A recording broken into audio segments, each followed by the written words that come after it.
Hi అందరికీ welcome back to my channel వేదిక blogs. ఎవరైనా ఫస్ట్ టైం మన వీడియో చూస్తున్నట్టయితే లైక్ చేయండి, షేర్ చేయండి, సబ్స్క్రైబ్ చేయండి. ఈ వీడియో వచ్చేసరికి మీషోలో తీసుకున్న 3 పీస్ కుర్తీ సెట్స్ చూపిస్తున్నానండి. ఆఫీస్కి కానీ, డైలీ వేర్కి కానీ, కాలేజీకి కానీ చాలా బాగుంటాయండి. ఫస్ట్ వన్ వచ్చేసరికి ఆరెంజ్ కలర్ అండి. ఇది వచ్చేసరికి యాజ్ ఇట్ ఈస్ పిక్లో ఎలా ఉందో సేమ్ అలానే వచ్చిందండి. 600 ఆ రేంజ్లో వచ్చిందండి. నాకు సింగిల్ కలర్ అవైలబుల్గా ఉందండి. బెనారసీ దుపట్టా వచ్చిందండి. చాలా బాగుంది. దుపట్టా లెంత్ కూడా బాగుంది.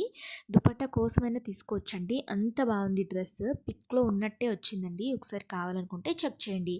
సెకండ్ వన్ వచ్చేసరికి పింక్ కలర్ అండి. దుపట్టా అయితే ఇది కూడా చాలా బాగుందండి. లెంత్ కూడా బాగుంది. ఇది 600 బిలోనే వచ్చిందండి నాకు. తమ్నైల్లో చూసారు కదా, సేమ్ ఈ టూ కలర్ డిఫరెన్స్ అండి. ఈ టూ డ్రెస్సెస్ కూడా సేమ్ ప్రైస్. మీకు కావాలనుకుంటే ఒకసారి చెక్ చేయండి. నాకు డ్రెస్ క్వాలిటీ క్లాత్ అయితే అంత నచ్చలేదు. ఓకే ఓకే అనిపించింది. ఆ చమ్కీ వర్క్ కూడా కొంచెం ఇరిటేషన్ వచ్చినట్టు, కంఫర్టబుల్గా అయితే లేదండి. మీకు కావాలనుకుంటే ఒకసారి ట్రై చేయండి. లింక్స్ కావాలంటే కమెంట్ చేయండి, లైక్ చేయండి, షేర్ చేయండి,